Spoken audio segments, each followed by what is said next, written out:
Hey guys, what's going on? Welcome to the channel and thanks to my new subscribers. So today we are going to talk about a fun subject. So I'm going to ask everybody to be patient. We're going to talk through this. We're going to get some learnings from this and I'm going to send you guys off with some homework. So this is what's going on. If you know, I've kind of opened this channel. When I started this channel, I was going after the Coyote 3. I said the Boss Mustang could match every bit of it. That was before I knew the Gen 3 had better flowing heads, had bigger valves, and is using also the GT350 camshafts. I didn't know that at the time. So at that point, we only knew what Ford shared, and that was the direct injection, the port injection, the one bump up in compression ratio from 11.0 to 12.0. It was a slightly larger bore. But they also didn't share, they had larger valves. So everybody is going after the 500 rear wheel horsepower. What I'm trying to understand, are these engines truly cookie cutter engines? Do they consistently, as you mod, the same in the same ratio up? Of course, they all have different numbers depending on their starting number. How is the Gen 3 able to get that 500 rear wheel horsepower? And where I think I'm coming out at this is, initially, I watched a new channel, Taylor the Tuner. He had a Gen 3, Cobra Jet intake, big model blade throttle body, long tube headers, E85. And he had Comp 2 cams in it. This thing off the get-go made 500 rear wheel horsepower, and then things started clicking, cling, cling, cling, cling, cling. After he tuned it some more, he ended up getting 525 horsepower out of it, which is substantial at the rear wheels. That came up to like 617 on the motor.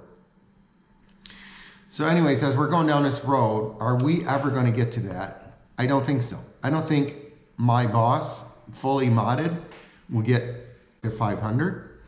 I don't think a Gen 2 will get to 500, to be honest with you. It takes quite a bit. And here's where we're going to this. And this is where I want you to do your homework. I'm going to reference articles. But first, we're going to start with Ford Performance. It's got a great layout. You guys can go look at it yourself, but it's got a great layout in chronological order. Gen 1, Gen 2, Gen 3, the differences.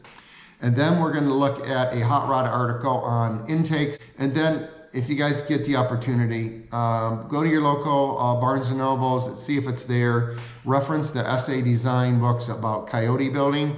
In there, there's really good information. But where I'm going with this is what I'm seeing is a max horsepower we're seeing out of these engines is around 550 at the crank on the Gen 3s. Without a doubt, it is a substantial motor and not taking any credit from it. When Ford started from Gen 1, 411, and then they bumped it a couple years later to 420, Gen 2, 435, and then Gen 3, 460. It's all in progression. It's all improvements. And we're going to talk about what's different, and that's what I'm going to share with you. We're also going to look at the Boss 302, 444 horsepower at 7,500 RPM. So they all make a little bit different. In fact, the Ford engineers didn't believe they would get any more out of that Coyote when they started the 411. However, they were able to do that on the Boss, and the learnings from the Boss was shared on the Gen 2, and also it carried over into Gen 3. As you know, they made some differences, and again, we'll show you those. So I'm going after and trying to understand where and why they're making this horsepower. And one of the things I'm leaning to is one of two things. Initially, I thought is they're sneaking in comp cams, stage 2, to get that 500 rear wheel horsepower. And two, second reason, I had three fingers up. The second reason is, and this makes sense too, is that 10R80 transmission is so efficient, okay, and we'll show you the numbers, that it's actually putting more power to the ground. So technically that engine isn't making that much horsepower than where we're at. And I'll show you those numbers too. It's just that it's putting more down to the ground because that trans is much more efficient than where we're at. And I'm going to show you the math and how I got there. I am constantly plugging numbers and I'll tell you why. I'm trying to find out, you know, what's right, what's wrong, and if somebody's cheating. So why I do this is because in my job, I'm a food developer, okay? I design cereal, okay? Now it's out the bag. I have for many years. And we do everything, of course, in calculations. You calculate nutrition. You calculate your sugar application, okay? It's kind of the same thing. So when you run the numbers to see where things are at based on what you know, then you try and understand how they're getting there, because it's all it's all a mathematical formula, if you will. All right, so let's take a look first with the Ford performance chronological order. We'll go through that, and then we'll look at some differences again in the heads, and we'll talk about that real quickly. And then the intakes. Basically, if you compare all Gen 1, Gen 2, Gen 3 short blocks, okay, let's put all the strengthening improvements, just put all that aside. They are all the same on the short block. Where they vary: camshafts, head flow, valve diameters, and intakes. And that's how we're making horsepower. And lastly, just an FYI, if you don't know already, one bump in compression from 11.0 to 12.1, that's somewhere in the area of 10 to 15 horsepower right there, okay? All right, so let's take a look at Ford. All right, guys, so we are on the Ford Technical Reference 2011-2019 5.0 Coyote Improvements. That's what I searched. This is what came up, and you guys can look at the exact same information. Okay, so this is Gen 3 Coyote improvements over Gen 1, Gen 2. So you got larger bores to allow for larger valves, larger intake valves, larger exhaust valves. Now, these are not the same size as the GT350, and I do have data on this, I'm pretty sure. But however, they are bigger than the Gen 2, but they're smaller than the GT350s. The revised higher lift intake camshafts. Now, I called this out quite a while ago. I found this out and shared this. But again, I don't think Ford wanted GT350 buyers were buying a GT350 with the same cams that was the Ford GT Mustang.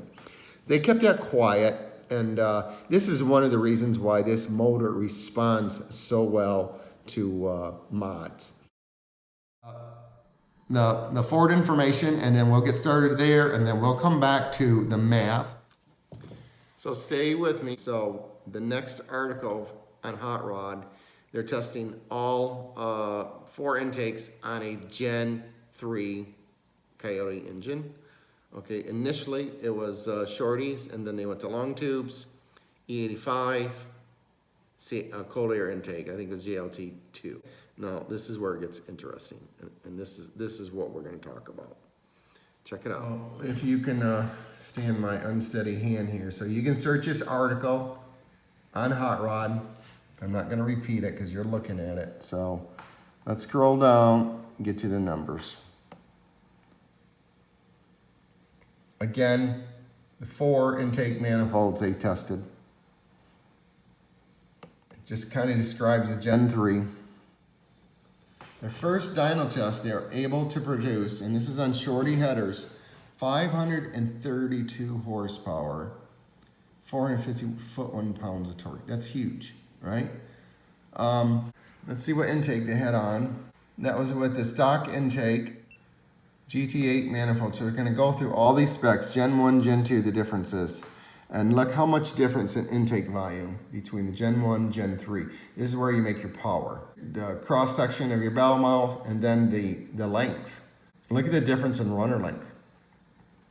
It's 4 inches longer, and that's where you build your torque.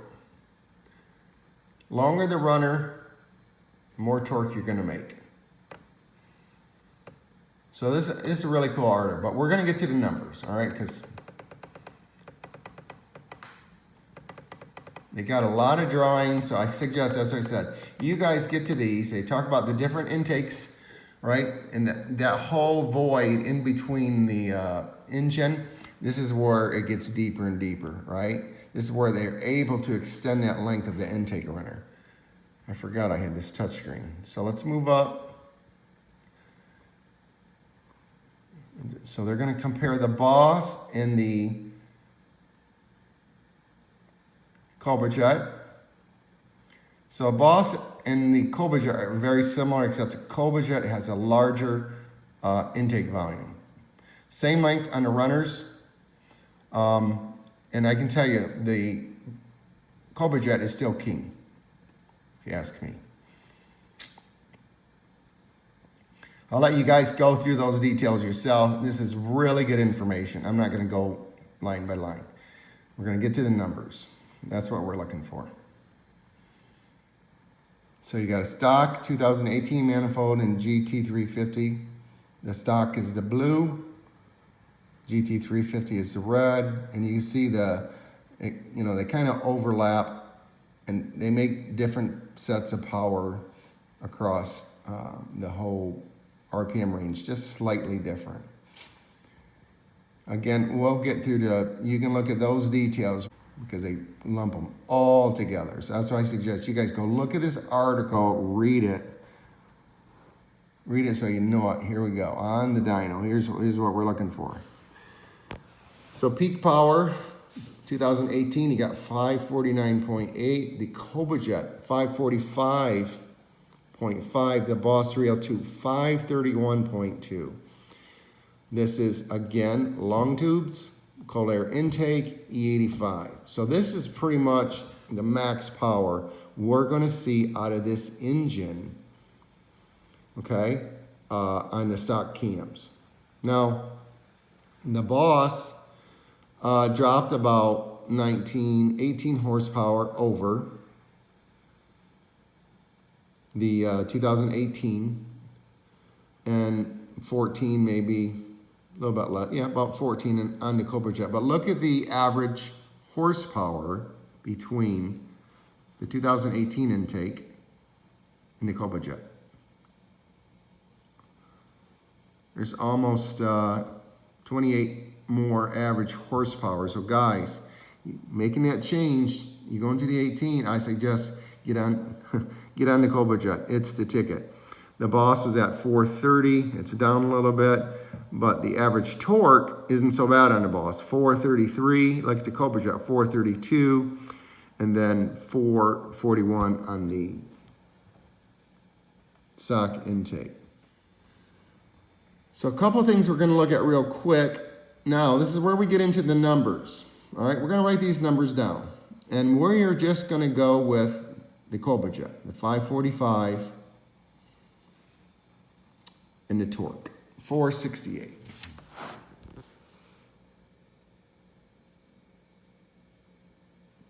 Okay, so hot rod article, these are peak numbers, horsepower, torque, okay? Now, we are going to talk first, we'll go back up here to Gen 3, cold air intake, E85, tuned, stock, exhaust, okay? So it produced 532 horsepower, 451. Now, that is a horsepower gain over stock, 72 horsepower with those mods, okay? And if you do the math of 85% of your total, because your 15% is your loss, that's going to be a gain of rear wheel horsepower of 61.2, okay? This is where it gets interesting, just so don't keep watching. If you have questions, text me, okay? So we take 460 times 0.85 equals 391 rear wheel horsepower, and we should see a 452, okay, on the rollers. We're going to stop right there. Okay, guys, stay with me. I, pro I promise it won't take much longer, okay? But this is good information, all right? So we're gonna look at the numbers again. What we're gonna do is we're gonna apply and find the rotating loss or the parasitic loss.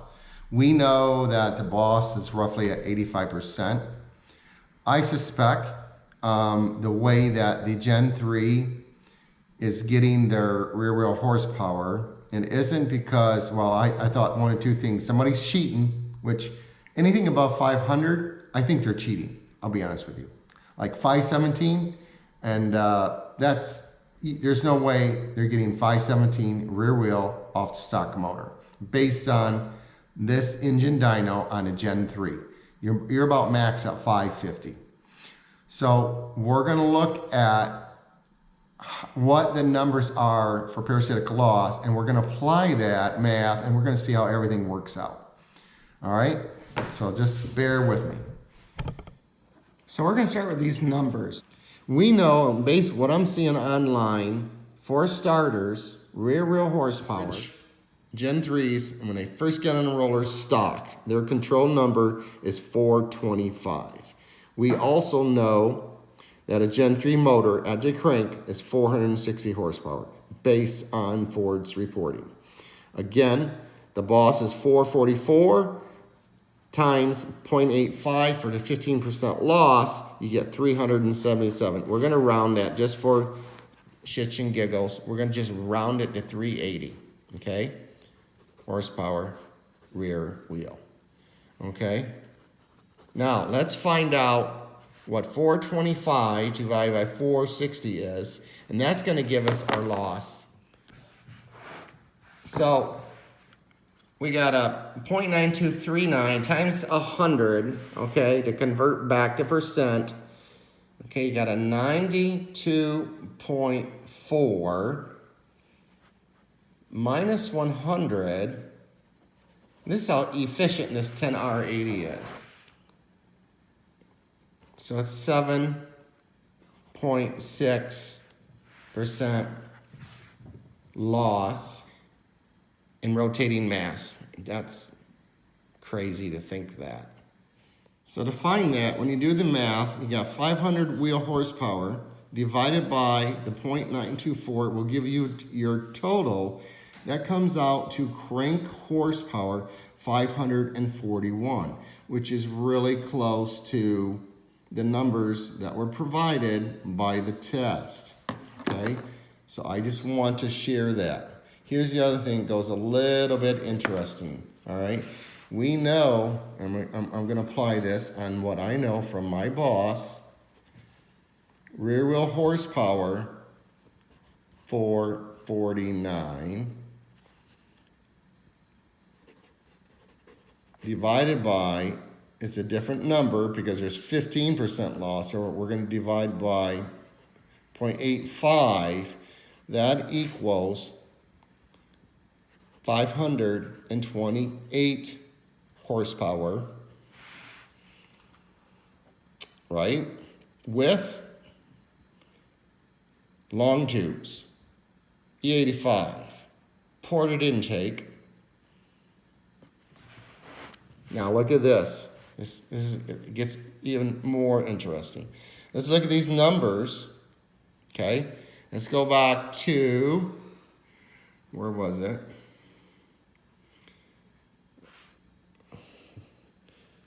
A Gen 3 460, a Boss 444. There is a difference of 16 horsepower. Okay, what is the difference here? I'm going to say 541 minus 528. 8 from 11 is 3. 2 from 3 is 1. 13 horsepower. Do you think if I ran a Cobra Jet intake, it might bump me a few more? But what I'm trying to say is, what I believe we're seeing here is to get these 500 rear wheel horsepower numbers. That's how the numbers add up. I don't think the numbers lie. Now you might say I'm pipe dreaming. Maybe. I don't think so. I don't think so. So we're going to look at how much, I know how much I bolted on power. All right, we're going to look at that difference. And again, we're going to apply the same number and we're going to find the difference from the stock Gen 3 and see what those numbers look like. So we'll just plug those numbers quickly. Okay, hopefully you guys can follow me on that. So here are the numbers. It may not be, it's a little bit hard to believe to think that there's only 8% loss in that transmission through that drivetrain. It may be a little bit less, but watch how the numbers add up. And I can tell you, numbers don't lie, okay? The numbers don't lie. I've watched several, I kid you not, several videos trying to understand how these guys are getting 500 horsepower out of their Gen 3s, okay? It's not because they're making that much more, it's because they're more efficient in that parasitic loss. They don't have the loss that we are seeing, okay? However, if that's not the case, somebody's cheating. Somebody's flat out cheating and they're putting Gen 2 cams, comp cams in there, stage 2 cams in there to get those numbers, because that's the only way they're doing that, okay? And not just because I can't make those numbers, somebody's bullshitting out there, okay? So let's take a look at these numbers and I'll show you how the numbers add up. Now, we're going to go back to crank horsepower, okay? This is how we calculated our crank horsepower divided by 0.85 from our 449, okay? So, we minus the stock horsepower, 444. You got 84 horsepower in bolt-ons with E85. That's about right. And that's what I estimated from the face value as we were putting these mods on, okay? Okay, we got our number of 549 crank minus the crank horsepower new, right? When purchased, 460. That's a bolt on of, at the crank, 89 horsepower, okay? Same mods. Now, what does that look like when you put the ratio to it of the 0.92? And then I also did 90 and say, well, what if it's 10% loss, okay? It's about 2 horsepower difference. When you come over and add it to the total, right? This is now converting it back to rear wheel horsepower. You're taking that out. Let's add it to where we started. Now, if you started with 420, you know, it's going to be a little different. So we just use 425 because I saw a guy do one. You know, it could vary. So you're adding 82.2. So that would really get us to about 507 horsepower on the Gen 3, which might be a little bit high, but if you can understand the math, this is where I'm going.